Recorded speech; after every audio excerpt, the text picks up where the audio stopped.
Tokoh oposisi Rusia Alexei Navalny jatuh pingsan dan meninggal setelah berjalan-jalan di dalam kompleks koloni penjara Arctic di kota Kharkiv, Rusia. Di tempat itulah Navalny menjalani hukuman selama 3 dekade.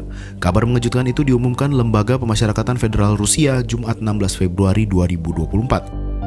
Navalny dilaporkan merasa mual setelah berjalan-jalan. Ia pun kehilangan kesadaran. Petugas medis dari rumah sakit setempat dilaporkan tiba dalam beberapa menit.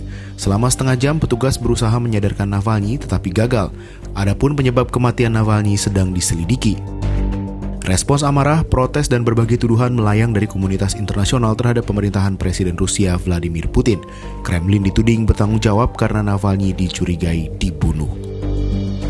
Alexei Anatolievich Navalny lahir pada 4 Juni 1976 di Butin, sekitar 40 km dari Moskwa.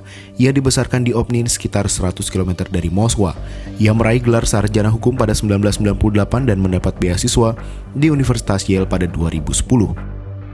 Karena pernah kuliah di AS itulah para kritikus pro-Kremlin menuduh ia menjadi agen intelijen asing. Paham dunia internet dan kerap mengenakan celana jeans santai, Navalny kontras dengan citra konservatif Putin. Navalny sempat menjadi pengacara tetapi lalu berhenti. Ia menjadi terkenal karena tulisan-tulisan di blognya yang mengungkapkan korupsi besar-besaran di kalangan elit Rusia. Ia juga menggambarkan Rusia sebagai negara yang diperintah oleh penjahat dan pencuri. Di era 2000-an, ia bergabung dalam pawai nasionalis Rusia dan mengecam para pejabat yang berada di lingkaran terdekat Putin dan mengungkap kemewahan gaya hidup para pejabat senior.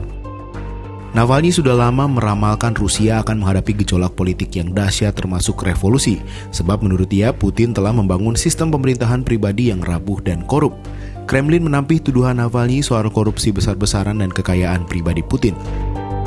Gerakan Navalny yang anggotanya berjumlah sekitar 700.000 orang kemudian dilarang.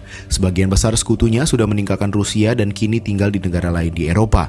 Navalny memanfaatkan kanal YouTube untuk mengajak para pemilih muda agar selalu percaya pada masa depan Rusia yang indah. Navalny pernah diserang secara fisik beberapa kali di Rusia oleh aktivis pro-Kremlin dan hampir menjadi buta dalam sebuah serangan. Sebelum dipenjara pada 2021, Navalny mengatakan dirinya dan keluarganya diikuti kemanapun oleh Badan Intelijen Rusia. Para pejabat Rusia menyebut Navalny sebagai ekstremis boneka CIA yang menabur benih revolusi untuk melemahkan Rusia dan menjadikannya negara klien Barat. Navalny ditahan berkali-kali karena mengorganisasi demonstrasi publik. Ia juga diadili berulang kali atas tuduhan korupsi, penggelapan, dan penipuan. Pada Agustus 2023, Navalny dijatuhi hukuman tambahan 19 tahun penjara selain 11,5 tahun penjara yang sudah dijalani dalam kasus pidana. Kasus itu menurut dia dirancang untuk membuat rakyat Rusia tunduk secara politik. Ia dituding mencoba mengobarkan revolusi. Bagi para pendukungnya, Navalny adalah simbol kebebasan dan harapan membawa Rusia menuju masa depan yang lebih baik. Dengan tewasnya Navalny, kelompok-kelompok yang menentang Putin tidak lagi memiliki tokoh.